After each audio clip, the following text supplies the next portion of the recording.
जय मसीह की। इब्रानियों की पत्री 13 अध्याय का 5 जी पढ़िए। तुम्हारा स्वभाव लोभ रहित हो और जो तुम्हारे पास है उसी पर संतोष करो, क्योंकि उसने आप ही कहा है, मैं तुझे कभी न छोड़ूंगा और न कभी तुझे त्यागूंगा। जी लिखा है प्रार्थना कर लेते हैं। धन्यवाद प्रभु, इस विषय को आपने सीखने के लिए हमारे बीच में प्रभु इस 7वें सेशन में आप लेकर आए हैं प्रभु। बुधवार के विषय में आप हमें दिया हुआ विषय सीखने के लिए पवित्र आत्मा, आपकी पवित्र सत्य की आत्मा हमारी मदद करे, सहायता करे। आप हमारे अध्यापक हैं, हमारे टीचर हैं प्रभु। यहाँ बैठे बड़े छोटे बच्चे सबों को आपके लहू में छुपाते हैं। आपका वचन सीखने के लिए आप मदद करें। हम एक एक से बात करें, आपके पवित्र लहू में एक एक जीवन को समर्पित करते हैं। आपकी पाक पवित्र मर्जी यहाँ पूरी है, यीशु मसीह के नाम से जी।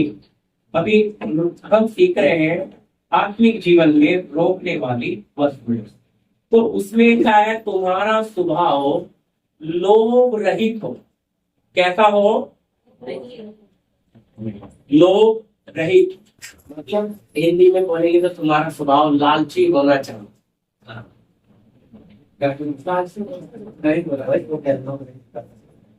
देखो, लोभ रहित मतलब लोभी नहीं होना चाहिए। लोभ रहित है ना, लालची नहीं होना चाहिए। तो सही अच्छी तरह समझना ये ऐसा क्यों लिखा है। तो फिर हमारा स्वभाव कैसा होना चाहिए? पढ़िए फिलिपी 2:5। फिलिपी 2:5 दोनों मिला के आप पढ़ते हुए जाएंगे। जैसा मसीह यीशु का स्वभाव था वैसा ही तुम्हारा भी स्वभाव हो। हालेलुया। क्या लिखा है? जैसा मसीह यीशु का स्वभाव था वैसा ही तुम्हारा भी स्वभाव हो। तो यीशु का स्वभाव लालची था क्या है? उसे किसी चीज से लालच था है? तो आपके और मेरे लिए प्रभु खुद पद चिन्ह बना। इसलिए पहला वचन हमने पढ़ा, आत्मिक जीवन में हम जो रोकने वाली वस्तु सीख रहे हैं, लोभ एक ऐसी चीज है जो हमारे जीवन में वास करता है, हमारे मिट्टी के स्वभाव में वास करता है। ये लोभ ऐसी चीज है, ये सुख की तरफ लेकर जाता है। क्या चाहता है? हमें थोड़ा आराम मिल जाए, सुख मिल जाए। इसलिए लोभ जब मनुष्य के अंदर रहेगा वो परमेश्वर का मंदिर नहीं बन सकता। क्या नहीं बन सकता है? परमेश्वर का मंदिर नहीं बन सकता। अब बोलेंगे लोभ रहित आपका स्वभाव होना। लोभी नहीं होना है, लोभ रहित मतलब ये आपके आत्मिक जीवन को आगे जाने नहीं देगा। ये समझ लीजिए कि हम किसी रास्ते से जा रहे, रास्ता सकरा है। आपने देखा होगा मुंबई में गलियां छोटी छोटी भी है, कुछ ऐसी भी गली है, एक आदमी घुस जाए तो दूसरे को साइड में खड़ा रहना पड़ता है। तो सकरी गली बोलते हैं, सकरा। उसमें एक आ गया तो दूसरे को साइड में वो बीच में जाएगा तो ना वो उस पार जा सकता है ना वो जा सकता है। तो जब लोभ आपके जीवन में आ गया, ये समझ लो भाई, ये आपको आगे नहीं जाने देगा, ये आपको पीछे ही लेकर आएगा। ये आपको आत्मिक जीवन में, अब इसका नुकसान क्या क्या है रोकने वाली बस। इसका नुकसान पहला ये है कि आप जो प्रार्थना करेंगे, आपकी प्रार्थना इस छत तक नहीं जाएगी। स्वर्ग जानी तो दूर की बात, प्रभु ने सुनना तो दूर की बात है। आपकी प्रार्थना कहां तक नहीं जाएगी? छत तक नहीं जाएगी। क्यों? अंदर क्या बैठा है? लोभ। फिर ये वचन पढ़ाकर फिर आगे मैंने आपको एक वचन और पढ़ाया था, याद है? तो यूट्यूब पे सुनना मिलेगा ये बात। कौन सा पढ़ाया था? तुलसी 3:5। फिर मैंने आपको वहां बताया था ये मरने वाली बात छूटेगी अगली बार। अपने उन अंगों को मार डालो जो पृथ्वी पर, याद आया कुछ? यहाँ मैंने ब्रेक किया था जी। हाँ जी, हाँ जी, पढ़िएगा तुलसियों की पत्री, उसका 3 अध्याय का 5 वचन। इसलिए अपने उन अंगों को इसलिए अपने उन अंगों को मार डालो पृथ्वी पर है, जो पृथ्वी पर है, अर्थात व्यभिचार, अशुद्धता, दुष्कामना, दुष्ट कामना, बुरी लालसा और लोभ को जो मूर्ति पूजा के बराबर है। अब देखो मैं, हम इसे ध्यान से सुनना, आप यूट्यूब पे चाहे दोबारा सुन लो, पर याद रखना मैं ये यूट्यूब वालों के लिए नहीं डालता, मैं आपके लोगों के लिए। आप ये समझ लीजिए कि आपके प्लेट पे खाना डाला गया है और इसे अगर आप खाएंगे आपका आत्मिक जीवन बढ़ेगा। समझे? दूसरे तो सुन रहे हैं, वो पा रहे हैं, उनके लिए है, लेकिन स्पेशल तो प्रभु आपके लिए दे रहा है। मैं थोड़ी कुछ लिख के लाया, ये वचन जो पढ़ा रहा हूँ बहुत सारे वचन तो प्रभु देता है। हालेलुया, सबने लिखे, तो ये आपके लिए है। क्योंकि होता क्या है, हम प्रभु में तो आ गए, प्रभु में आ गए, लेकिन चलना भारी है। चलना क्यों भारी है? पैर इतने भारी हो गए, हमें मसीह में चलना मुश्किल। अब ऐसी हालत है बहुत लोगों की, चल भी नहीं सकते, पीछे हट भी नहीं सकते। मालूम है क्यों ऐसा है? क्योंकि उनके जीवन में सबसे बड़ी बात यह क्या लिखा है? अपने उन अंगों को मार डालो जो पृथ्वी पर, अर्थात व्यभिचार। ये व्यभिचार क्या है? अभी समझिए, आप एक अच्छी साड़ी का मन रखते हैं, आपने शादी में देख लिया साड़ी बहुत प्यारी है, उस साड़ी का क्या आ गया आपके अंदर? लालच। उस सैंडल का लालच, उस जूते का, उस जींस का। कोई बड़ी चीज नहीं है प्रियो, छोटी सी चीज है। उस मोबाइल का क्या आ गया है? बाइक। भाई लोगों के लिए भी बाइक, उसको छोड़ पाना बड़ा कठिन है। नहीं तो पुरानी से लेनी ले, कैसे की? तो लोग, आपकी जरूरत पिता कहता है बिना मांगे स्वर्ग दे। हमें अपने बाप पर विश्वास नहीं है, हम खुद से पाने जाते हैं। इसके लिए लिखा है संसार से मित्रता करनी, परमेश्वर से बैर करना। इमरान याकूब 4:4। शब्द क्या है व्यभिचारिणियों, क्या तुम नहीं जानती कि संसार से मित्रता करनी परमेश्वर से बैर? देखो व्यभिचार समझना, ये वो वाला व्यभिचार नहीं है लड़का लड़की का, शरीर का, नहीं नहीं नहीं नहीं, ये आत्मिक व्यभिचार है जो आपके अंदर आपके बनाने वाले को रहने नहीं देगा, ये नहीं रहने देगा। अब आप सोचेंगे ये भी व्यभिचार? बिल्कुल भाई, वचन में क्लियर लिखा है, मैं आपको 2 वचन दे रहा हूं, इसका कोई खंडन कर नहीं कर सकता, प्रमाण है। ये शरीर का व्यभिचार संसार के साथ। तो अब जब आप संसार की चीजों को अब अंदर ले लेते हैं तो आपके अंदर लोभ है कि नहीं?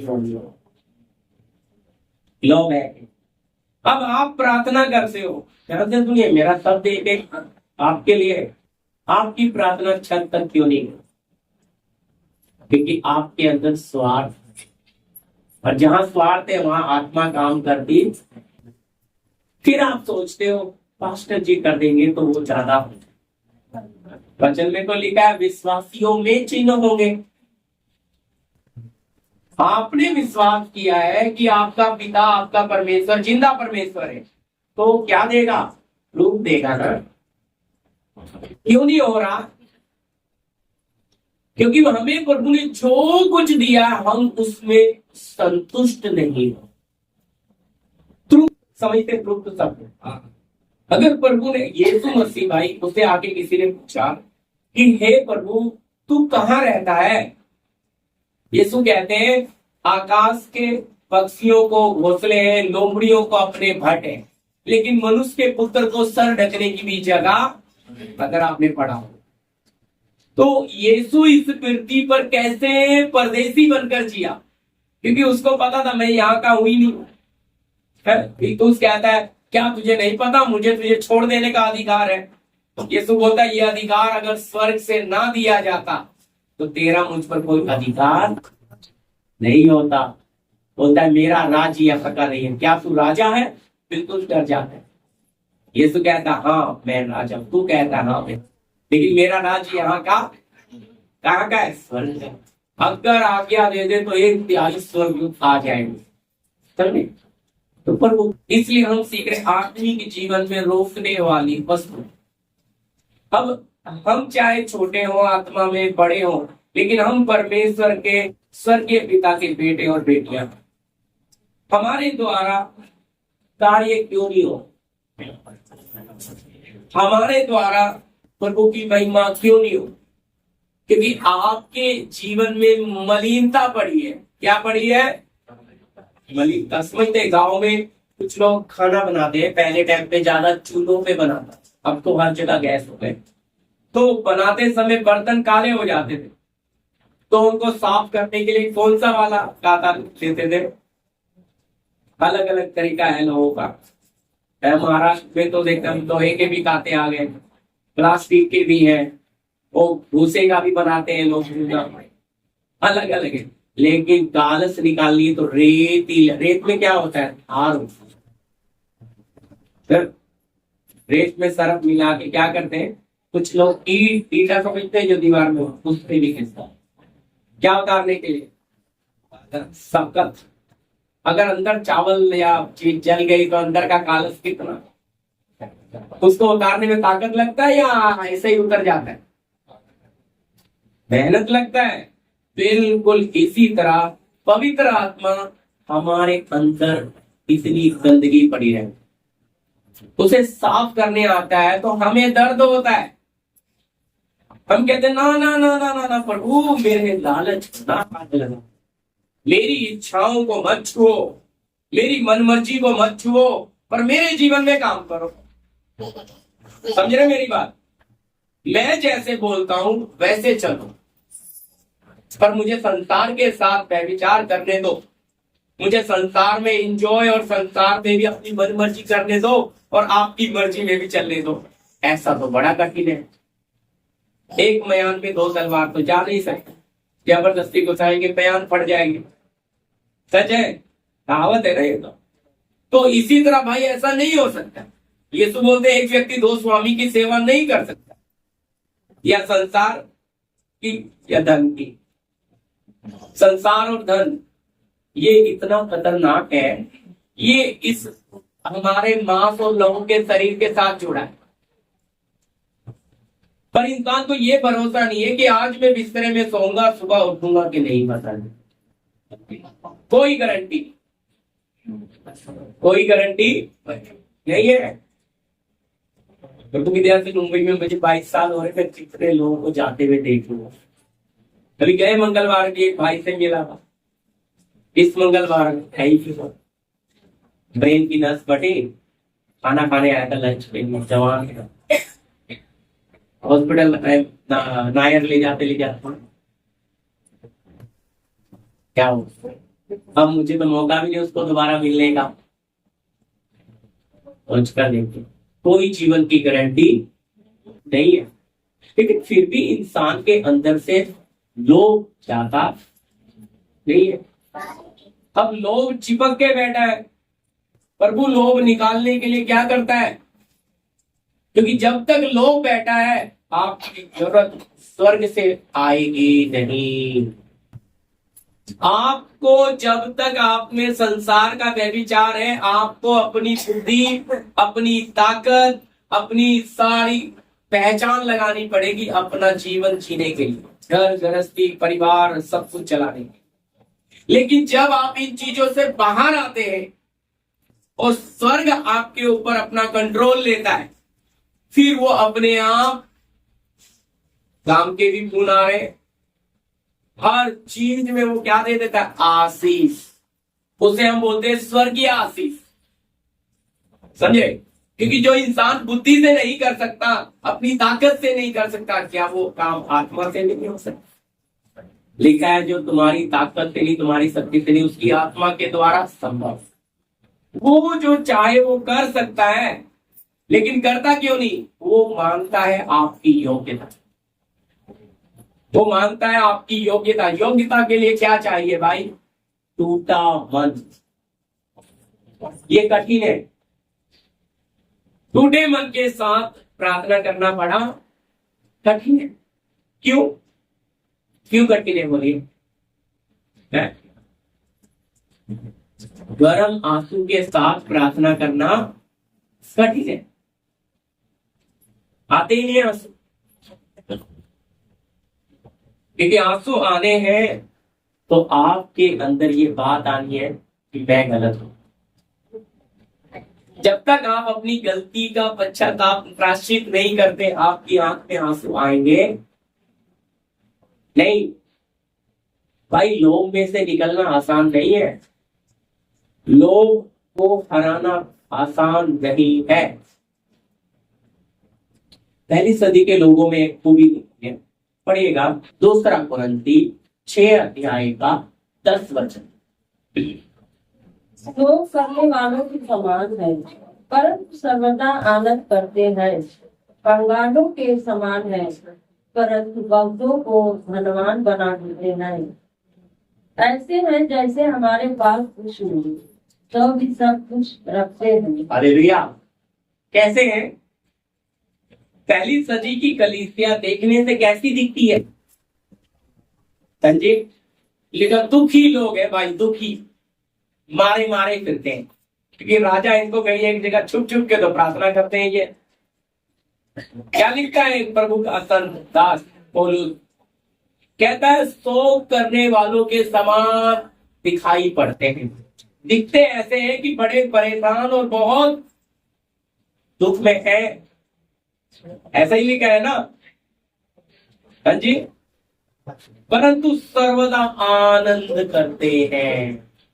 कि कैसे हो सकता है चारों ओर से आपके जीवन में समस्या हो और आप सर्वदा आनंद करते हो? ये कैसे हो? अच्छी तरह समझना, जब एक व्यक्ति लोभ के ऊपर जय पा लेता है तो पवित्र आत्मा उसके दिल को अपना मंदिर, अपना स्थान बना लेता है। और जब प्रभु इस दिल में आ जाता है, चारों ओर से समस्या आने दो, आपके दिलों में बड़ी शांति है। क्योंकि इन समस्याओं को, इन परेशानियों को, इन बीमारियों को, इस पैसे की तंगी को बनाने वाला मेरे अंदर बैठा है। उसे कोई चिंता नहीं, उसे पता है जिसने बनाया वो बैठा है, वो संभाल लेगा। इसलिए दिखते हैं ऐसे कि जैसे शोक करने वाले, फिर भी सर्वदा आनंद करते हैं, है ना? फिलिप्पी 4:4 पौलुस कहता हमेशा आनंदित रहो। मैं फिर कहता हूं आनंदित। कैसे भाई? ये पहली सदी का व्यक्ति। अब दिखने में कैसा है? कंगाल लिखा है। दिखने में ऐसा है, अरे ये क्या है, इसके पास तो खुद क्या करनी है, 20-22 साल से मुंबई में रह रहा, किराए पे रह रहा, इसका क्या है? लेकिन क्या लिखा है? दिखने में ऐसे है कंगाल, लेकिन बहुतों को धनवान। कौन सा धन? स्वर्गीय आत्मिक धन। समझ रहे मेरी बात? मैं नहीं कह रहा तुम, पहली सदी का व्यक्ति। आज क्या है? आज लोगों को शरीर में धनी बनना है, आत्मा में धनी। शरीर का धन आपको एक दिन शरीर इधर रह जाएगा, ये मिट्टी में जाएगा, वो इधर ही छुट। अलेक्जेंडर सिकंदर महान का आपने जरूर सुना है, पढ़ा होगा। उसका कितने गार्डन में दोनों हाथ बाहर निकाल के रखते हैं पुतला। डॉक्टर उठा के लेके गया, उसने आज्ञा दिया मेरे सामने जितना जनाजे के सामने सब सोना डाल, मेरे हाथ बाहर लटका देना ताकि सबको पता लग जाए सिकंदर महान ने इतना राज्य जीते, भारत तक आया, लेकिन क्या नहीं किया, कुछ एक फुटी खोड़ी लेके गया, कुछ नहीं लेके। एक संदेश देने के लिए राजा ने, सिकंदर महान ने, और डॉक्टर ही को क्यों मुर्दा उठाने बोला कि देखो भाई, ना तो पैसा बचा सका और ना ये डॉक्टर, वेद, ये हिस्ट्री इतिहास में हमारे बच्चे भी पढ़ते हैं। हालेलुया। ये सच है कि नहीं बोलिए, ये सच बात है कि नहीं? हालेलुया। ये सच बात है कि नहीं बोलिए, हिस्ट्री में बच्चे पढ़ते हैं। तो मेरा बताने का मतलब है भाई, ना तो कुछ लाए हैं और ना कुछ लेकर। अब ये भाई का, जिसका बेचारे का डेथ हुआ, मुझे ऊपर लेके गया कमरे में, कहता पास्टर देखो मैंने पूरा टाइल, बड़ा डबल डोर का फ्रिज, किचन बनवाया हो ट्रॉली वाला, बहुत अच्छा बनाया। मैं बोला भैया बहुत अच्छा है, बहुत अच्छा है। अब इतना दिखा के मुझे चाय पिलाया, मैं प्रेयर करके निकल गया। अभी वो चला, अब वो सारा किस काम का है बोलो? बेचारा अभी गए साल ही नए साल में तैयार किया है, अब उसमें रहने का भी मौका सोच कर कोई और ही उसमें बात करे। सोचो कैसे गया। ये असली सच्चाई है, याद रखना, ये असली सच्चाई। लोग क्या करते हैं, शमशान घाट कहाँ बनाते हैं गांव में? क्यों दूर बनाते हैं? क्योंकि अगर बीच में रहेगा ना, सबको याद आएगा बार बार, अरे इधर ही जाना। दूर बना देते हैं ताकि क्या हो जाए, किसी को याद ही ना आए कि हमें भी इधर जाना है। याद रखिए, क्यों दूर? और बहाना क्या देते, अरे भूत प्रेत आ जाएंगे, दूर, गांव से दूर बनाओ। सच है कि नहीं बोलिए? अगर बीच में बना देंगे तो लोगों में है रहेगा हमें भी इधर जाना, उनको याद रहेगा, फिर उनके अंदर लालच आएगा। क्या है? आएगा लालच। पर नहीं भाई, दूर है, इसलिए ऐसे सोचते हैं कि जैसे हम कभी मरेंगे ही, मरने की कगार पे होते, फिर भी ऐसे करते हैं जैसे हम मरेंगे ही। सारी जिंदगी कमाने में लगा देते हैं और बाद में मरना नहीं है वो सब डॉक्टरों को दे देते। क्या मतलब हुआ? और फिर भी डॉक्टर लास्ट में पैसा जितना खींच सकता है, बाद में बोलता है भाई और कहीं नहीं जाए। अब हमारे बस का, तो उनको पता है अब इनके पास पैसा भी बचा, जब तक पैसा है जब तक वो भी जोर लगाते हैं, नहीं है तो भी प्रेशर दे दे के सांस लाने की कोशिश करते हैं, वेंटिलेटर में लगाते हैं, क्या क्या करते हैं कि शायद कुछ मिल जाएगा, पर कहाँ भाई, वो तो चला गया। डॉक्टरों के हाथ में भी नहीं है, ये प्रभु के हाथ में है। फिर भी मनुष्य के अंदर से लोभ ज्यादा नहीं। अच्छा कपड़े का लालच बोलो किसको नहीं होगा? तन ढकना ठीक है भाई, लेकिन फैशन करना फर्क है। कपड़ा परमेश्वर ने आदम को भी चमड़ा दिया पहनने के लिए, तन ढकने के लिए, फैशन के लिए दिया क्या? अभी हम खोल के अपने घर में देखेंगे बहुत साड़ियां, बहुत कपड़े हमारे मिलेंगे, फिर भी हम नए के लिए सोचें। क्यों? साल बदल रहा है, पहन के पुराना हो गया, अभी नया ले।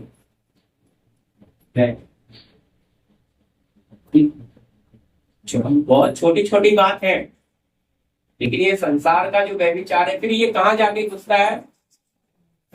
ये हमारे बच्चों में प्रवेश करता है, हमारे रिश्तेदारों में प्रवेश करता है। जब पहन लेते हैं तो बड़ाई कैसे मारते हैं? हाँ जी, हाँ हाले में क्या हो? कुर्सी जब उनको बैठ के दे दो, टेबल दे दो। हाँ ध्यान दीजिए, अच्छी तरह समझना। हाँ उधर, हाँ कुर्सी स्किन आप देखते लकी की जगह पे रख दो, है ना, कपड़ा बांध देते, क्योंकि फिर इधर इसलिए आ जाएगा, फिर सर आएगा। लकी आप क्या आगे आ जाओ, नहीं इधर सर बैठ जाओ, बैठ जाओ, पैर में दर्द में ध्यान जाएगा ना, तो भजन सुनने में जी। अच्छी तरह समझना, लोग ये जो मूर्ति पूजा लिखा है, ये कौन सी मूर्ति पूजा है? ये वो संसार वाली मूर्ति पूजा नहीं है। कलीसिया कभी संसार वाली मूर्ति पूजा करती नहीं, याद रख। कौन सी मूर्ति पूजा करती है? हाँ जी, कौन सी मूर्ति पूजा करते? लालच। लालच करते हैं कि नहीं, बोलिए? है भाई, बच्चों का भी लालच करते हैं, बच्चों पे बहुत विश्वास होता है? और जब बच्चों पे हमें विश्वास होता है, वही बच्चा सबसे ज्यादा बिगड़ जाता है। क्यों मालूम है? आपने लालच रखा है बच्चे को। अब क्यों बिगड़ा? तुम्हारे लालच के कारण। पर वो आपको याद रखना, आपको बैसाखी नहीं देने वाला कोई। हम सोचते बुढ़ापे का कोई लाठी मिल जाए, सहारा मिल जाए, भाई नहीं।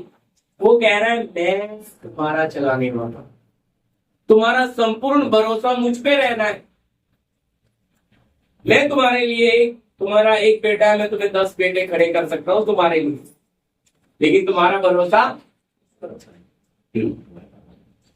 पर उतना होना बहुत मुश्किल होता है। इतना होना मुश्किल होता है।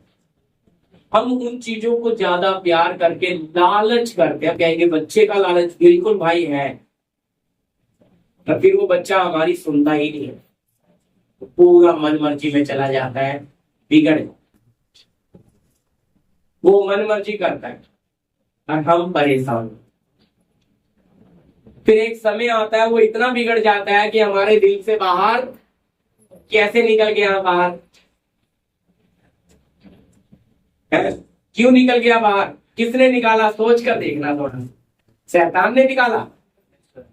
आपका मंदिर पवित्र आत्मा का मंदिर है, इसमें कोई रहेगा तो प्रभु उसको निकालेगा ना, शैतान थोड़ी आगे निकालेगा।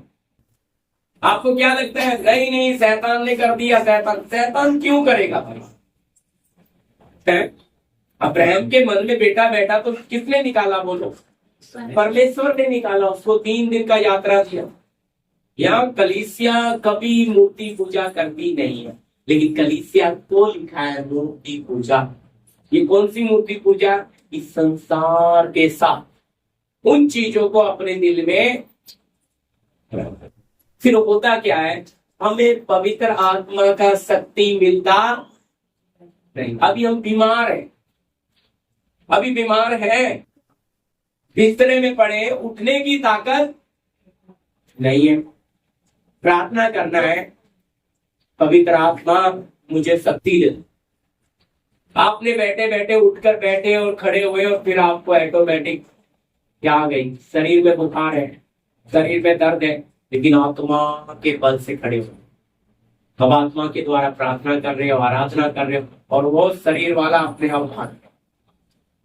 उसको पता लग गया ये आत्मा में बहुत ताकतवर, इसलिए आत्मा हमारा कमजोर। आत्मा को शरीर ने दबा रखा है, आत्मा में हम कमजोर। क्यों कमजोर? क्योंकि लोभ अंदर है, पर लोभ एक प्रकार का तो है नहीं। लिखा है तुम्हारा स्वभाव लोभ रहित हो।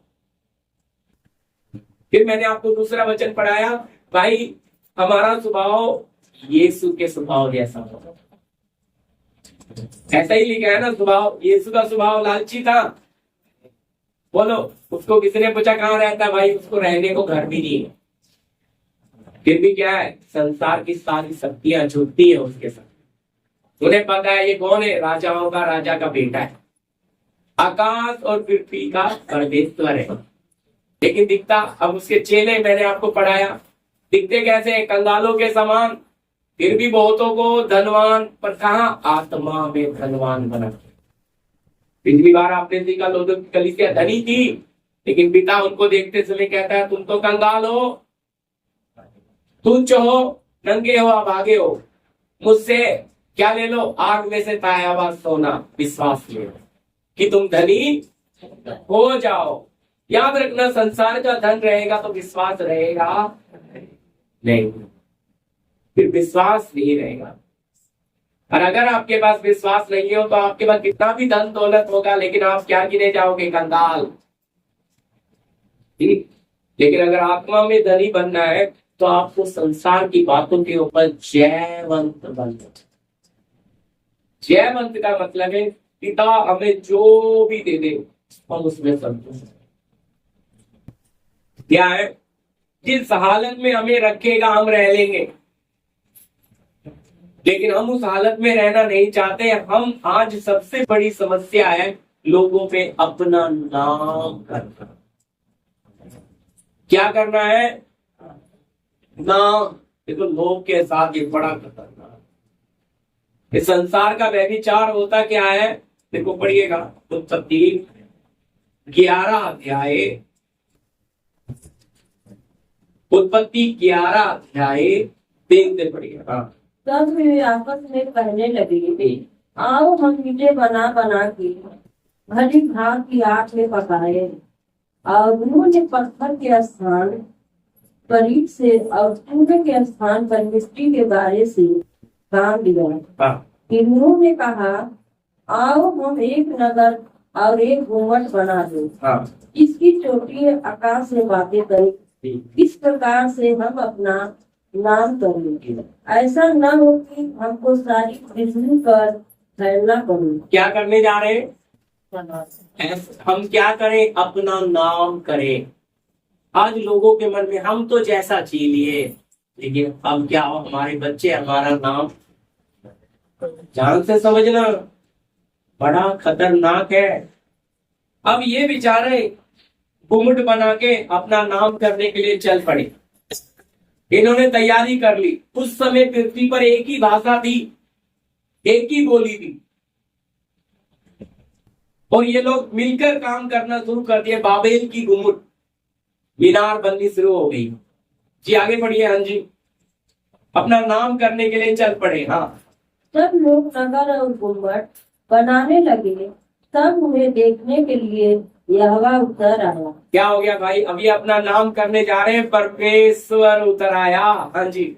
और यहोवा ने कहा, मैं क्या देखता हूँ, मैं क्या देखता हूँ, सब एक ही दल के हैं, सब एक दल के हैं, और भाषा भी, इनकी भाषा भी एक ही है। हाँ जी, उन सभी की एक ही है। हाँ जी, और उन्होंने ऐसा ही काम भी आरंभ किया है। और अब जो कुछ वे करने का यत्न करेंगे, उसमें से कुछ भी उनके लिए अनहोना न होगा, अनहोना ना होगा। हाँ, इसलिए आओ हम उतर के उनकी भाषा में गड़बड़ी डालो, कि वे एक दूसरे की बोली को न समझ सके। बस अब क्या हो गया, हम भी ये चाहते हैं, हम जैसा जी लिए, अब हमारे बच्चे हम नाम कमा लें, अपने बाप का नाम कर दे ऊंचा, माँ बाप का नाम ऊंचा हो जाए, नाम कमाना है। क्या लिखा है इधर, आओ हम अपना नाम करें। अब नाम करने चले, क्या कर दिया प्रभु ने उतर कर आकर, गड़बड़ी डाल दी। पिता पुत्र पवित्र आत्मा, तीनों उतरा है। नहीं, वो शब्द बहुत गहरा है। आओ हम, बहुवचन, हालेलुया। यीशु भी आ गया, पवित्र आत्मा भी, तीनों उतर के क्या कर रहे हैं ये लोग। इनकी भाषा पहले क्या कर दी, सब पृथ्वी पर विभाजन हो गया, सब अलग अलग जगह पे थे, और गुम्बद का बनाना बंद हो गया। तो ये अपना नाम करने चले थे। आज भी बहुत लोग हैं जो अपने नाम के पीछे हैं। बड़ी बड़ी संस्थाएं बाबेल का गुम्बद बन गई, बड़ी बड़ी चर्चें क्या बन गई, वो गुम्बद बन गई, वो अपना नाम के पीछे चले गए। क्यों? बात प्रभु के वचन पे लिखा है, हे छोटे झुंड तू भयभीत ना हो, तेरी ढाल और तेरा अत्यंत बड़ा प्रतिफल है। बड़े बड़े गुम्बद को क्यों नहीं बोल रहा है? बोलिए, बाबेल को बोल रहा है क्या? बोलेगा कि वहां सब क्या चल रहा है? सब संसार है, सब क्या है, बिजनेस हो गया, सब व्यभिचार में चला गया। कलीसिया के अंदर व्यभिचार चल रहा है, समझे? क्योंकि अभी क्या था, ये प्रभु का काम छोड़ के अभी कमाई का द्वार बन गया। तो क्या बन गया है? अभी साबुन बिक रही है, पानी बिक रहा है, तेल बिक रहा है, सब पे कमीशन है। भाई तुम्हें आकर प्रार्थना कराना तो कलीसिया से पानी की बोतल लेनी है, 1 रुपए पे कमीशन है। फास्टे जी का साबुन भी इधर से ही लेना है, तभी आशीष आएगी। कमीशन बंधा हुआ है। वो कलीसिया नहीं है, फ्री ऑफ बिजनेस है। आप सोचोगे आशीष का तेल, हालेलुया, कहां से लाए? बड़ा करने ये इसको बोलते हैं भाई, क्या है ये बिजनेस, व्यभिचार है ये, क्लियर। ये प्रभु का काम कैसे है? प्रभु ने तो वचन में लिखा, कोई रोगी है तो एल्डर कलीसिया का प्राचीन जाए और रोगी पर प्रार्थना तेल लगाकर करे, रोगी उठकर खड़ा हो जाएगा। ये नहीं लिखा है कि भाई क्या करना है तुमने, व्यापार। और लिखा है सेत में मिला है, सेत में दे दो, फ्री मिला है, फ्री। भाई फिर ये पैसा किस चीज का है? नहीं, हम जितने का खरीदे उतने का ही दे रहे। हालेलुया। देखो बहुत खतरनाक है ये। कलीसिया प्रभु यीशु की है, इसमें आप कमाई का द्वार बना नहीं सकते। अभी हमने सॉन्ग बुक छपाई, सॉन्ग बुक हमें रेटिंग, इंडेक्स सब कुछ बना के हमें 200 रुपए में प्रिंट हुआ। कितने में प्रिंट हुआ? 200 प्रिंट हो। अब 2 महीने लगे। कितनी बार दादर कितनी बार गए आए, फिर ओला करके लेके भी आए गाड़ी में सारा, लेकिन हमने पूरी कलीसिया में जहां भी दिया 200 का ही। हमने अपना वो मेहनत मजदूरी कुछ नहीं, पर बहुत पास ना भाई 220 का कुछ नहीं। समझ आ रही मेरी बात? वो हमारी मेहनत स्वर्ग देख रहा है, हमारा परिश्रम स्वर्ग है। पर अगर कमाना ही होता तो फिर नौकरी कर लेना अच्छा था। हमारी लागत, पर ऐसा बहुत कठिन होता है, ऐसा कर पाना नहीं भाई। फिर एसी कहां से आएगा, कारें कहां से आएगी, बंगले कहां से बनेंगे, खुद के प्लेन कहां से आएंगे? समझ रहे? बिजनेस कैसे बनता है? कलीसिया प्रभु की है, इसलिए प्रभु ने कोड़ा उठाकर बिजनेस करने वालों का, व्यापारियों के सब पैसे उल्टा दिए, कबूतर खोल दिए, भेड़े खोल दी। कहता है मेरे पिता के घर को डाकुओं की खो मत, ऐसा बोला ना यीशु ने। इस मंदिर बोलता भी है, तुम इस मंदिर को गिरा दो, मैं इसे 3 दिन में खड़ा कर। वो बोलते भाई इतने साल, इसे 46 के साल 48 साल लगे, तो तू बोलता है 3 दिन में बना दो। पर यीशु किसके बारे में बोला था? आपने इस मंदिर के बारे में। असल में इस मंदिर में डाकुओं की खो बन गई, व्यापार, बिजनेस, संसार। अब ये यहाँ पर क्या कर रहे हैं? अपना नाम करने के लिए आ गए। अब ये अपना नाम करने आए और परमेश्वर उतर आया, पवित्र आत्मा उतर आई, यीशु उतर। क्या कर रहे हैं? अब इसकी भाषा में करते हैं, वही बनाना बंद। आज बहुत लोग हैं जो नाम के पीछे चाहिए, बर्बाद हो गए। लेकिन नाम, कहते ना रस्सी जल गई लेकिन बल जाता, कितने बर्बाद हो जाए लेकिन नाम चाहिए, नाम चाहिए, नाम चाहिए। छोड़ दो भाई, है एक दिन मिट्टी में चले जाएंगे, कौन पूछेगा नाम? लेकिन नाम बहुत कठिन होता है। नाम करो। बच्चों को पढ़ाने में मेहनत करते हैं, अच्छे से अच्छा पढ़ेंगे तो आगे जाएंगे, हमारा नाम होता है। हर चीज में स्वार्थ है। पढ़ाई के लिए प्रेशर देंगे, हर चीज के लिए प्रेशर करो। क्यों नहीं? यही वाली नौकरी करनी चाहिए, उसमें कमाई ज्यादा है। बच्चा बोलता है भाई मुझे तो इसमें मन है, ना नाम करना। वो नहीं बेटा, ये वाली अच्छी है, उसमें क्या है, कमाई कैसा है। फायदे वाला बिजनेस करवाने के लिए सोचेंगे, नुकसान वाला कोई माँ बाप बोलेगा करने के लिए? बोलिए, कभी नहीं करें। इसका मतलब पहले अपना फायदा सोचता है इंसान। तो ये फायदा ही क्या है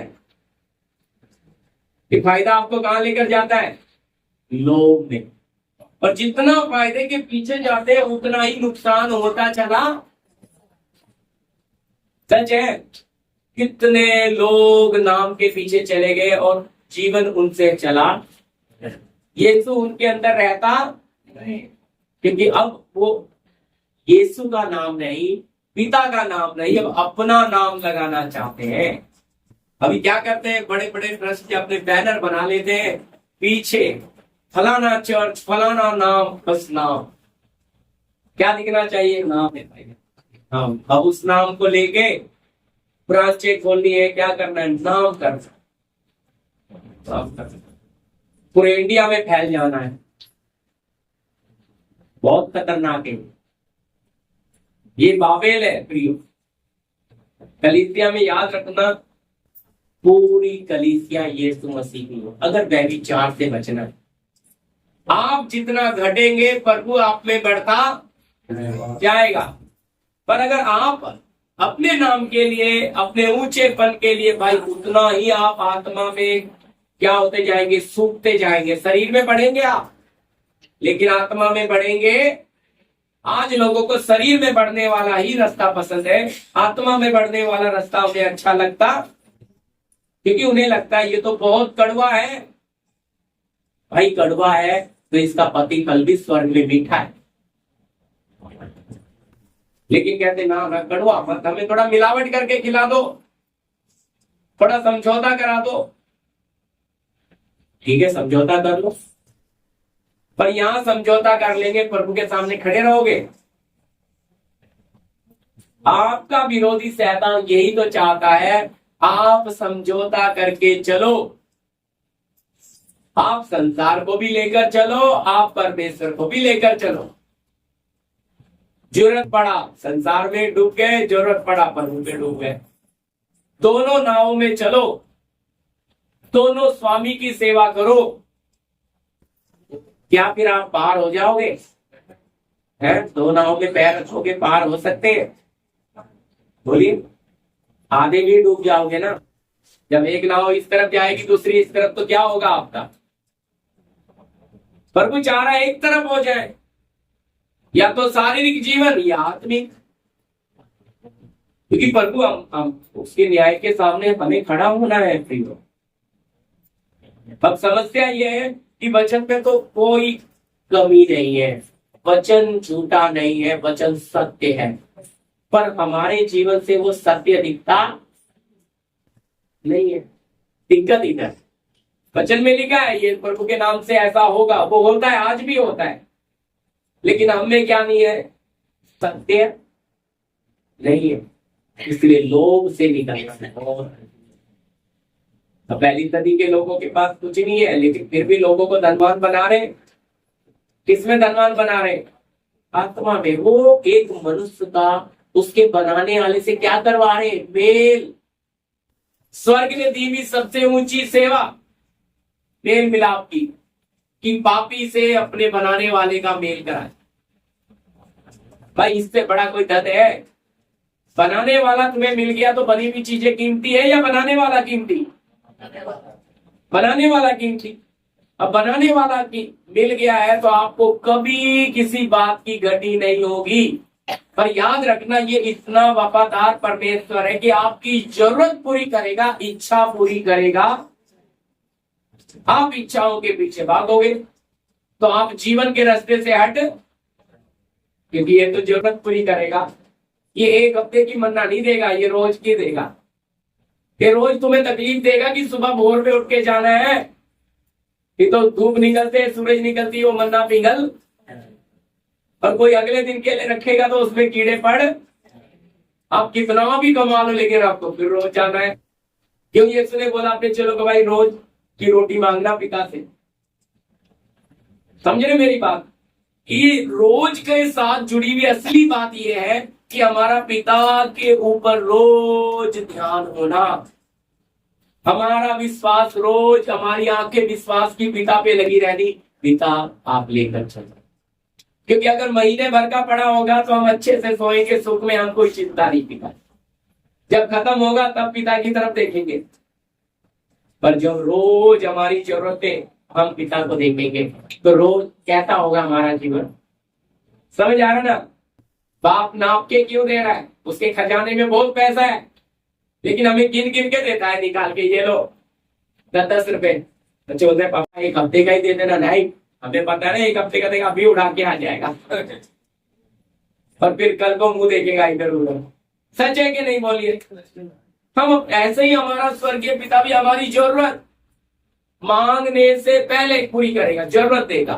पर जब हम इच्छाओं में पड़े, हमारा जीवन दुखी है, परेशान है हम, और फिर इच्छाओं के साथ मोह अंदर है, लालच अंदर है, अब प्रार्थना तो करते हैं लेकिन उत्तर आता नहीं है, आराधना हमसे होती नहीं,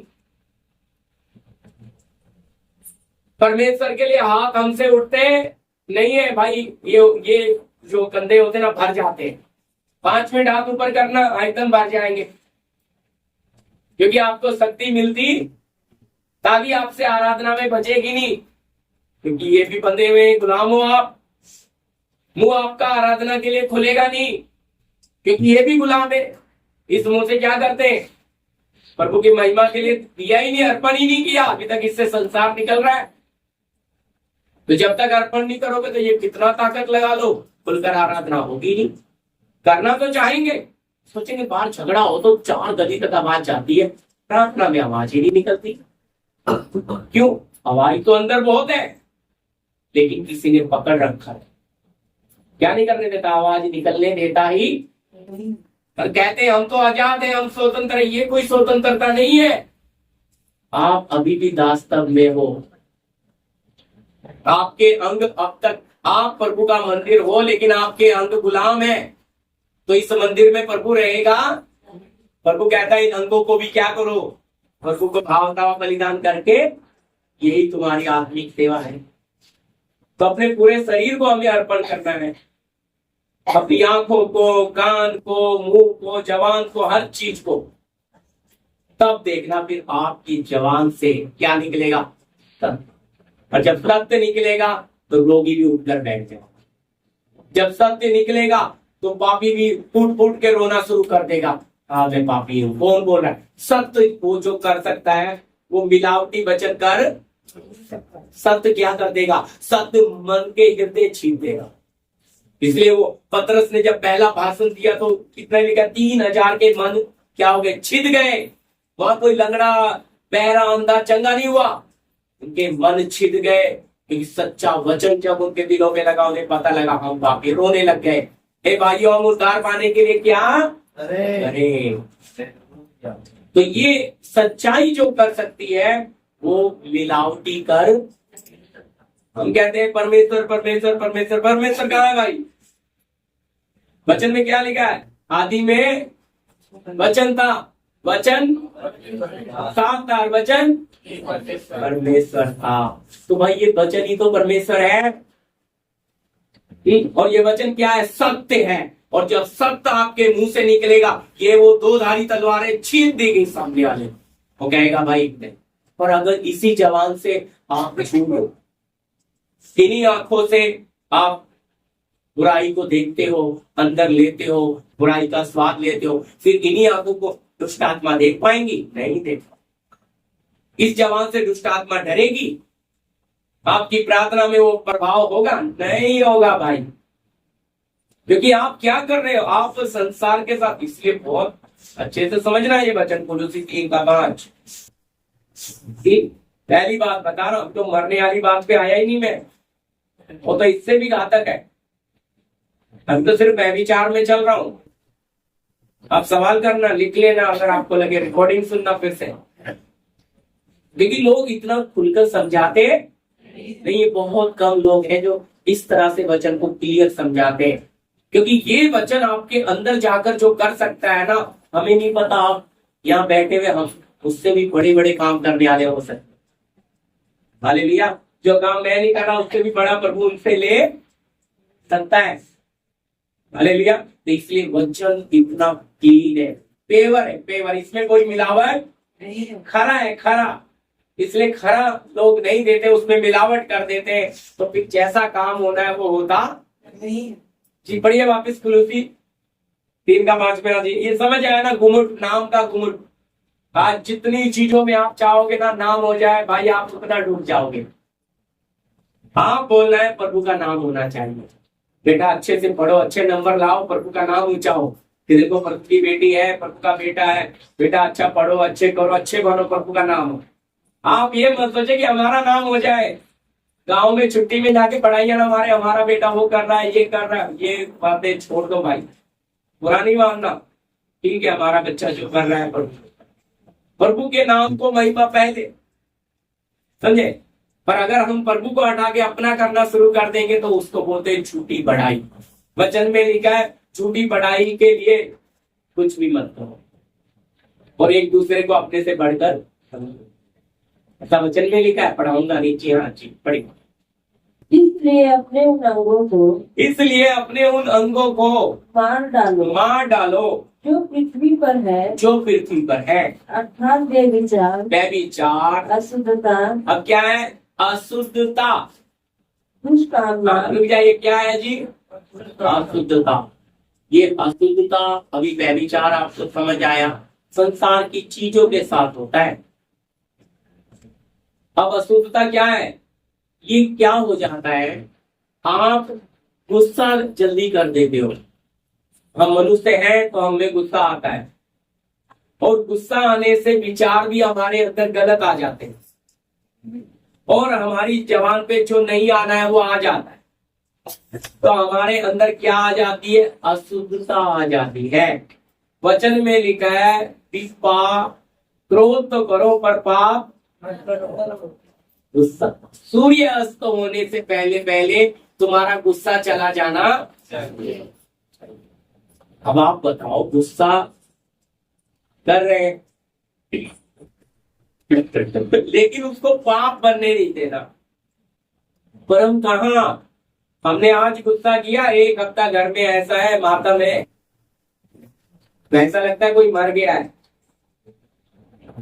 उसका मुंह उधर है, इसका इधर है, खा बना एक ही जगह रहेंगे, लेकिन एक दूसरे से बात, फिर धीरे धीरे धीरे एक हफ्ता लगता है माहौल बदलने में। बुरा नहीं मानता, इसलिए एक दिन घर में झगड़ा हो जाए, देखो दूसरे दिन घर में सन्नाटा हो, एकदम सन्नाटा, ऐसा लगेगा पता नहीं क्या हो गया। ऐसा कोई देखता ही नहीं फिर एक दूसरे को, सब अपनी अपनी जगह चुप। माहौल अभी अच्छा नहीं है, हम बोलो मत, अभी दिमाग तुम भी पापा था, बच्चे भी एकदम सेट, तुम्हें पता है अभी माहौल अच्छा। ऐसा क्यों? याद रखना, आपका मेरा विरोधी जानता है, अगर इनमें अशुद्धता होगी तो ये पिता के साथ में इनका मेल होगा। जब अशुद्धता आएगी तो इसके विचार, अभी समझिए आपने दाल बनाया, वो दाल खराब हो गई। अब वो दाल खराब हो गई क्योंकि गर्मी थी, अभी वो गर्मी आ रही है समझने के लिए, तो आप उस दाल को क्या करेंगे? फेंक देंगे ना। पर उसको 2 से 3 दिन ढक के रखो, फिर ढक्कन खोलो, क्या आएगा? बहुत स्मेल आएगी। क्यों? और सड़ते सड़ते सड़ते जा। इस बात को समझिए, उसी दिन प्रभु क्यों निकालने बोल रहा है? अगले दिन वो पाप क्यों बन जा रहा है? सड़ जाएगा, सड़ गया, और गंदगी फैल गई। सड़ जाएगा तो ढक्कन खोल दी, पूरे घर में स्मेल ही स्मेल। मैंने क्या हो गया, पूरा बदबू मार रखा है, मैंने चली बात, सच है कि नहीं बोलिए?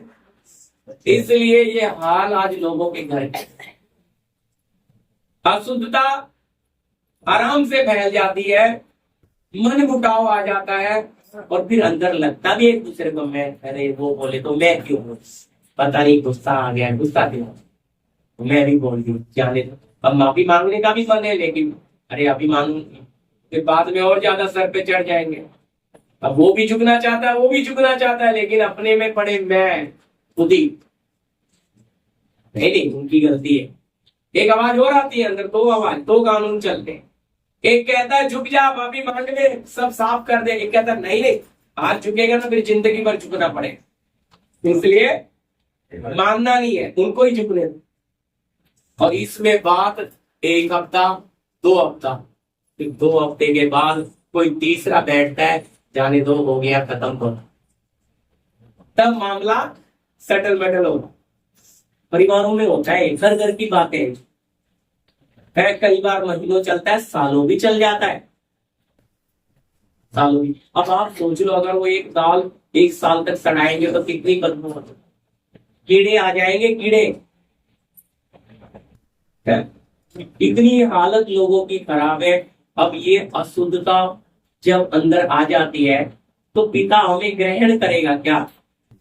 आपकी प्रार्थना का अंदर गंदगी सड़ रही है, बाहर से हे प्रभु, प्रभु पड़ोसी का बच्चा बीमार है, प्रभु आप इसे, उसने बुला दिया, बहन तुम प्रार्थना करते, थोड़ा हम अपने पति आप आके प्रार्थना कर लो। प्रार्थना तो रो कर भी करेंगे, आंसू गिरा के, लेकिन अगली बहन कुछ हुआ नहीं, कुछ फर्क नहीं है। अच्छा, तुम्हारा विश्वास कब है? विश्वास करो प्रभु में, पास्टर के पास लेके चलो। भाई तुम्हारे द्वारा क्यों नहीं हुआ? क्योंकि अंदर क्या थी? अशुद्धता। क्या लिखा है, पढ़िए, पहला तो 2 कुरिन्ती 6 अध्याय 6 का 17।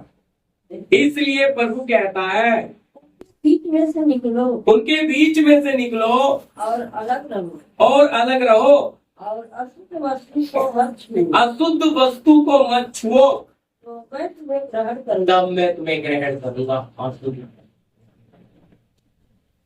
हम क्या करते हैं? अशुद्ध वस्तु को छूना दूर की बात, अशुद्धता को अंदर भी रखते हैं। दूसरों की बात मैं कहता हूं, देखो पिक्चर तो बच्चे 4 बार देखेंगे, सीरियल वो कहानियां याद होती है, लेकिन ये झगड़ा तो एक बार वो शब्द बोला हुआ इधर फिट हो गया। अब कभी भी बात हो जाए तुरंत वो कहानी बता देंगे पूरी, उसने ऐसा भी बोला, वो भी बोला, ये भी बोला। भाई बाकी चीजों में बोले, क्या करें मास्टर जी, याद नहीं रहता, प्रार्थना तो कर भूल जाते हैं, याद नहीं है। और बाकी उसने कितनी गाली दी, क्या क्या बोला, वो बराबर याद है। पैसा किससे कितना लेना है बराबर याद है, कितना वापिस आना है वो बराबर गिन लेते। पास्टर जी क्या करें, पढ़ना नहीं आता है, पढ़ना नहीं आता, लेकिन पैसा बराबर, उसको क्यों नहीं बोलते ये 500 का नोट क्या है, 50 का है। मेरी बात समझना, क्या नहीं आता है, हमें पढ़ना नहीं आता। लेकिन हिसाब के मामले में मैं कह रहा, पढ़ा लिखा फैल हो जाएगा अनपढ़ के सामने। ये कहां से आ गया इसको? ये बराबर आता है लेकिन बाकी चीजों में नहीं। भाई सब आता है, नाटक कर दिखाता है, हाथी के दिखाने के दांत कुछ और खाने के। वचन में लिखा है, प्रभु ने जगत के मूर्खों को चुना तो मूर्ख नहीं छोड़ा, बुद्धिमान बना दिया। समझे? पवित्र आत्मा अथवा ज्ञान आपके अंदर है, अब आप अनपढ़ नहीं हो। समझे? जब आप पतरस प्रेरित पढ़ेंगे, क्या कर रही, ये तो साधारण अनपढ़ लोग हैं, इनको ये ज्ञान की बातें कहां से आ गई? जब पतरस भाषण दे रहा था, ज्ञान ही कहने लग गए। ये अनपढ़ और साधारण लोग हैं, इन्हें ये बातें कहां से आ गई, ये ज्ञान कहां से मिल गया? समझे? पवित्र आत्मा था। लेकिन बाकी चीजों में हम एकदम स्मार्ट। बाकी बुराई के लिए, बुराई के लिए लिखा है भोले बनो, है? पाप के लिए लिखा है ना भोले बनना। हम किसके लिए भोले बनते हैं? सोच कर देख। कबूतर की तरह भोले और सांप की तरह चालाक होना है, तो हम कौन सी बातों में भोले बनते हैं? अच्छी बातों में हमें भोले, हमें कुछ नहीं पता। बुरी बातों में हमसे ज्यादा चालाक कोई नहीं। अच्छा मैं जानती हूँ, मैं तो पैर गिन लेती हूँ कहाँ है, उल्टी चिड़ियों को पर गिन लेते हैं।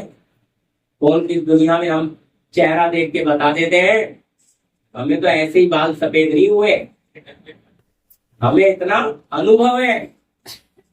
ठीक है?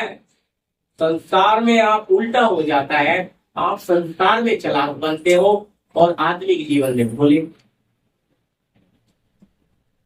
जबकि पाप के लिए, बुराई के लिए भोले होना है, आपको पाप की पहचान नहीं पहचान, पर उन पाप के लिए आपको इतना दर्द होता है, उसने वो गाली कैसे दी, उसने इतना ऐसा शब्द कैसे बोल दिया, आपको वो शब्द खंजर की तरह कान में गूंजता रहेगा। ऐसा ऐसा बोला हमें, बुराई के लिए तुम एकदम चला, और अच्छी बात, अच्छी, हाँ हमारा बच्चा पढ़ रहा है ना, अच्छा है भाई, का बाप अच्छा है वो भी अच्छा ही बनेगा ना।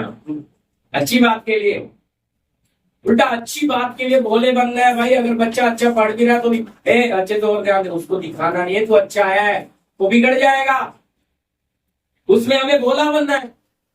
और हम क्या करते, पंप मार देते, बच्चा खुल जाता, हाँ तो मैं बढ़िया हो गया। आप मैं कह रहा जिसकी पढ़ाई कर दोगे वो खुल जाएगा। इसलिए हमारे बच्चों में अच्छे गुण है तो भी उनको बताए ना, उनसे प्यार करें, क्योंकि उनको घमंडी बनाना समझ आ रही है। किन बातों के लिए हमें भोले बनना है? आज उल्टा ही है भाई, बुराई के लिए हम बहुत चालाक, पाप के लिए हम चालाक हैं, पर होना हमें पाप के लिए भोला होना, पाप के ज्यादा हमें उसको छूना नहीं है। कीचड़ में आप पत्थर मारोगे, छींटे कहाँ आएंगे जी? सच्चाई है ना, तो बुराई में क्यों? यीशु मसीह लिख कर देते हैं कि बुराई का सामना नहीं करना, वरन बुराई को भलाई से। और हम क्या करते हैं, अच्छा उसने ऐसा बोला, आप भी देखते हैं, हम भी इधर से फिर तैयार होके जाते हैं उसकी सारी बातें याद करते करते।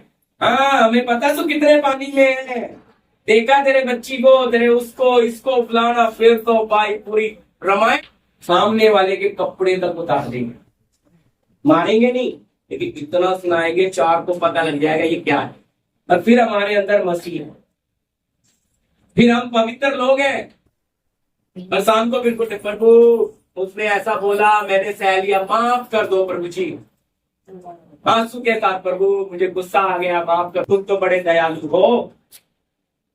वहां 10 लोगों में उनकी बेइज्जती करी है, सब कुछ सुनाया है, और प्रभु के चरणों में माफी। फिर 2 दिन के बाद उनके बहन, उस दिन मुझे गुस्सा आ गया, भाई मुझे माफ कर दो। ये कैसा इंसान है? ये बड़ा खतरनाक है, इसको दुर्चित बोलते हैं भाई, रंग बदलता है गिरगिट की तरह, खतरनाक है। ऐसा जीवन प्रभु में कभी होना नहीं चाहिए, अशुद्ध जीवन है ये। कि मिनट में अपना मतलब है और गलती हो गई तो इनके जैसा भयंकर कोई नहीं। 2 रंगा जीवन प्रभु के लोगों का नहीं होना, इसलिए लिखा भाई अशुद्ध वस्तुओं को मत छुओ तो पिता हमें क्या करेगा, ग्रहण करेगा। 18 भी पढ़ देना ठीक। मैं तुम्हारा पिता हूँ, हाँ, और तुम मेरे बेटे और बेटियां हो। यह सर्वशक्तिमान प्रभु परमेश्वर का वचन है। हालेलुया। देखो अगर हम अशुद्धता से बाहर निकलेंगे, अशुद्ध वस्तुओं को नहीं छुएंगे, तो हम पिता के, परमेश्वर के बेटे और बेटियां कहलाएंगे। तो भाई इसलिए हमें पाप बुराई के लिए क्या बनना है? बोलिए। सामने अगर ऐसी ऐसी गाली दे रहा है तो हमें गाली देने आती थी, वो भूतकाल है। फिर मैं पहले संसार था पर अब नहीं हूं, समझ आ रही मेरी बात? मैं पहले बहुत अंधकार था पर अब नहीं हूं, अब नहीं हूं। इसलिए सामने वाला बुरा बोल रहा है तो मैं भी बदले में बुरा बोलूंगा, क्योंकि उसमें और मुझ में कोई फर्क नहीं है। सामने वाला पीछे से हमारी काट कर रहा है, हमारी बुराई कर रहा है, धन्यवाद पिता तू उसे आशीष दे, पर हम कहेंगे अच्छा ये हमारी कर रहा तो हम भी उसकी करेंगे। फिर कैसा विश्वास है? अशुद्धता पूरी तरह मैं कह रहा गंदगी में फैल जाते हैं, और फिर इनकी प्रार्थना नहीं पहुंचती प्रभु तक। मैं हम सीख रहे हैं आत्मिक जीवन में पढ़ना। मेन मेरी बात है कि आपकी प्रार्थनाओं का जवाब मिलना शुरू होना है, ये विषय सीखते हैं। आपकी प्रार्थना का उत्तर आ जाना है, ताकि दूसरे को भी पता लगे ये प्रभु की बेटी है, ये प्रभु का बेटा है। भाई ये सच्चे लोग हैं, इनमें कोई कपट नहीं है, ये परमेश्वर के लोग हैं। ऐसा हमारा जीवन बोलेगा। ये विषय में कह रहा हूं सीखते सीखते, क्योंकि अंदर वाला जब हम दे देंगे तो बाहर वाला हमारे लिए सब शुद्ध हो, फिर हमारे लिए कोई दुश्मन नहीं, कोई बुरा नहीं, क्योंकि मांस और लहू की लड़ाई नहीं है। वापस आ जाइए जी। व्यभिचार हुआ और अशुद्ध बातें हुई। हाँ, दुष्ट कामना, दुष्ट कामना, बुरी लालसा, दुष्ट कामना और बुरी लालसा। हालेलुया। ठीक, तो ये भी खतरनाक है। और फिर उसके आगे तो आपको बता ही दिया, लोग जो मूर्ति पूजा के बराबर है। ये बहुत ऐसी चीजें हैं जो हमें हमारे प्रभु के साथ पवित्र जीवन जीने नहीं दे। इसलिए फिर में कई बार जहाँ रोका था उधर ही है। पहला सब बोलता है अपने उन अंगों को मार। अगले हफ्ते याद कराना, मैं भूल गया तो यहीं से सीखेंगे मारने वाली बात। क्योंकि अगर हम उन अंग को नहीं मारेंगे तो फिर हम प्रभु में चलना हमारे लिए मुश्किल हो जाए। क्योंकि ये जो मारने वाला अंग है असल में इसी से सब कुछ आता है। लोभ भी इसी से आता है, दुष्टता भी इसी से आती है, बुरी लालसा भी इसी से आती है, व्यभिचार भी इसी से आता है। इसलिए पहले शब्द में लिखा है अपने उन अंगों को मार डालो जो पृथ्वी पर है। इसे बोलते हैं शारीरिकता, फ्लैश। ठीक है, इसे फिर इसके साथ समझने के लिए वाली गलती 5:24 प्रार्थना। गलती 5:24 है। उन्होंने शरीर को उसकी लालसाओं और अभिलाषाओं समेत क्रूस पर चढ़ा दिया है। जी, क्या लिखा है? और जो मसीह यीशु के हैं उन्होंने शरीर लिखा, लेकिन हम पढ़ेंगे शारीरिकता को उसकी लालसा और अभिलाषा के साथ कहाँ चढ़ा दिया? पर चढ़ा दिया। तो ये एक ऐसा अंग है हमारे अंदर जो जिसके लिए वचन बोलता है कि अगर इसको आप क्रूस पे नहीं चढ़ाओगे, इसको आप नहीं मारोगे, तो ये आपको आत्मिक जीवन में नहीं, ये आपको प्रभु के राज्य में जाने नहीं देगा। सत्य क्या है? जो मसीह यीशु के हैं, यानी कि जो प्रभु के हो गए, वो इस अंग को मारेंगे। इसके लिए अगले हफ्ते फिर हम यहाँ से सीखेंगे। ठीक है, कोई सवाल है? समझ आया ये प्रार्थना? आइए भाई मनोज हमारे बीच में प्रार्थना करेंगे। धन्यवाद करते मेरे पिता सर्वशक्तिमान पवित्र परमेश्वर। प्रभु हम धन्यवाद करते हैं आपके इस वचन के लिए। प्रभु आपके चरणों में बैठ प्रभु जो रोकने वाली वस्तु वाले जो विषय चल रहा है पिता, उसमें और बातें हमें सीखने के लिए प्रभु आपने जो कृपा दी, प्रभु सारी महिमा आदर आपको देते हैं मेरे पिता। ऐसे बुरी लालसाओं विलासाओं और अशुद्धता के कारण प्रभु धन्यवाद करते प्रभु, जैसे हमें आपके साथ चलना है प्रभु। कुछ बातें जो हमें रोक रही हैं प्रभु, धन्यवाद करते प्रभु। जो बातें हम सब ने सीखी प्रभु इस वचन के द्वारा प्रभु, आपके इस वचन के द्वारा पवित्र परमेश्वर प्रभु, आने वाले समय में और शुद्ध होकर प्रभु और प्रभु कृपा पाकर पिता और पवित्रता में आगे बढ़ने के लिए आप पिता हर एक की मदद करे प्रभु, सहायता करे प्रभु। हम प्रभु इस वचनों के द्वारा प्रभु हम शुद्ध हो जाए प्रभु। पवित्र परमेश्वर ये वचन हमारे लिए सबके लिए आशीष का कारण पाए प्रभु। धन्यवाद करते प्रभु, हमारी प्रार्थना का उत्तर देने वाले आप बन जाए प्रभु। तो आप हमें हमारी तरफ देखे प्रभु, जो वचन जो प्रार्थना हम करें प्रभु, वो प्रार्थना हम सब की सुनी जाए मेरे प्रभु। सारी बातों से निकलने के लिए प्रभु, सब बातों में से जय पाने के लिए पिता, किसी प्रकार के किसी बंधन में न रहने के लिए प्रभु आप पिता कृपा दे। आपकी आत्मा का बड़ा फजल हम सब के जीवन में पवित्र परमेश्वर धन्यवाद करते प्रभु। तो रोकने वाली वस्तु का भी सच चला प्रभु, सुनने वाली प्रभु जो यूट्यूब के द्वारा प्रभु और बातों में जो सीख रहे प्रभु, सबके बड़ा आशीष हो प्रभु। सबको वचन समझ में आने पाए प्रभु, सबकी आत्मा को आत्मिक बातों को समझने के लिए प्रभु आप स्वर्ग से समझते प्रभु। धन्यवाद करते मेरे पिता। तो सुनने वाले हर एक को पिता आपके हाथों में सौंपते हुए प्रार्थना यीशु मसीह के नाम से मांगते हैं। आमीन। अब पिता का प्रेम, पुत्र का अनुग्रह, पवित्र आत्मा की सहभागिता, शांति हमारे साथ तमाम संत लोगों के साथ प्रभु यीशु के दूसरे आमंत्रण होता रहे। आमीन। सबको जय मसीह।